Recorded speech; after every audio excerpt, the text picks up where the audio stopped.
وبركاته. سعيدة جدا معاكم النهارده، ان شاء الله الحلقة النهارده هتعجبكم جدا. هنتكلم ان شاء الله النهارده عن الثقة بالنفس.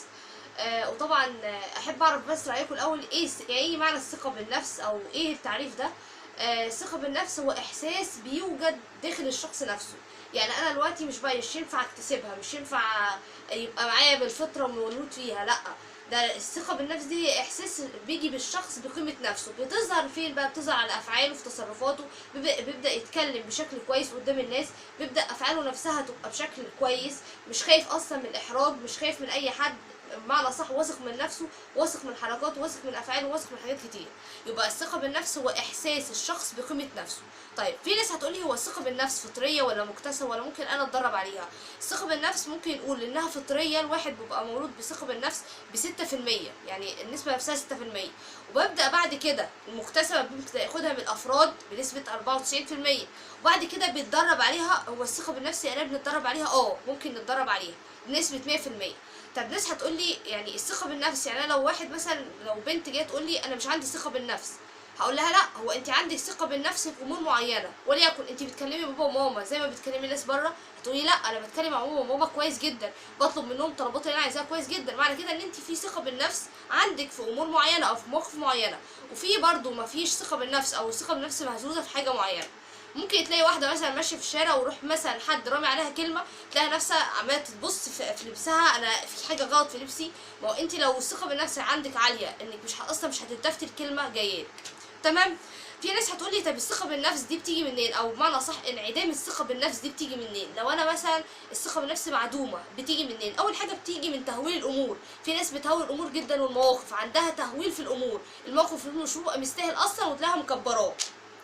احساس انك دايما مراقب من الجميع، يعني فكره ان انا مراقب من الكل واخد باله من تصرفاتي، الكل واخد باله انا بعمل ايه، بسوي ايه. الاحساس ده برضو بيهز الثقه بالنفس.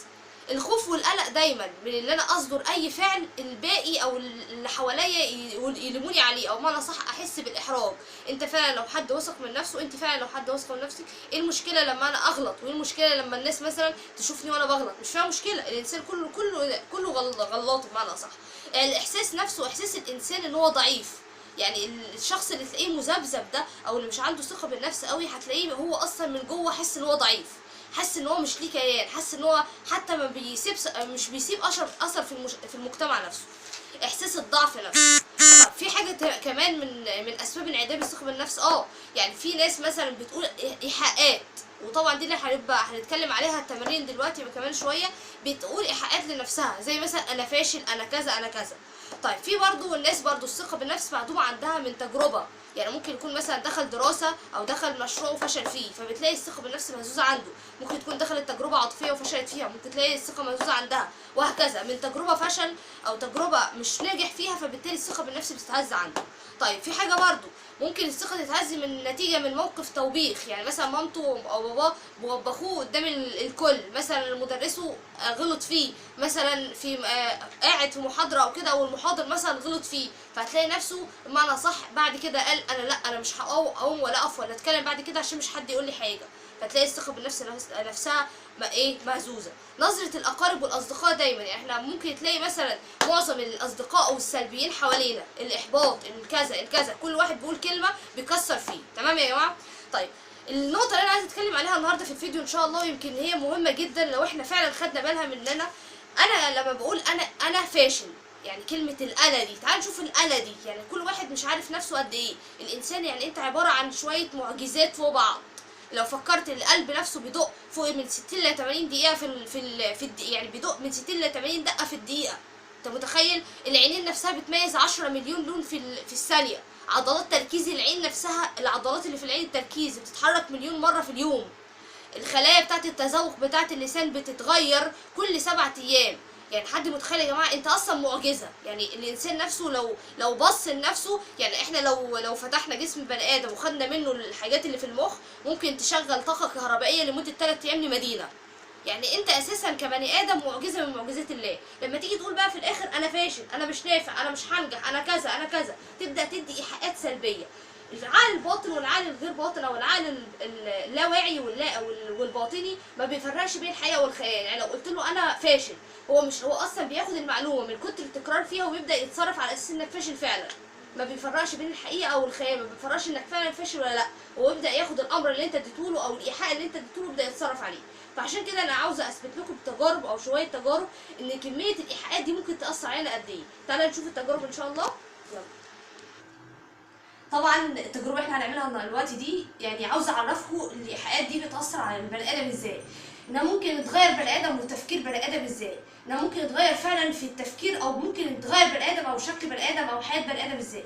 طبعا انا هكرر بعض الايحاءات، وعن طريق التجربه طبعا لو انا مسكت القلم ده الناس قلتها عاوز اكسر القلم ده بصبع ايدي الصغير ده. طبعا الكل اساسا بيقول لي لا طبعا مش هينفع تكسريه، يعني ممكن صبعك هو اللي ينكسر مش القلم.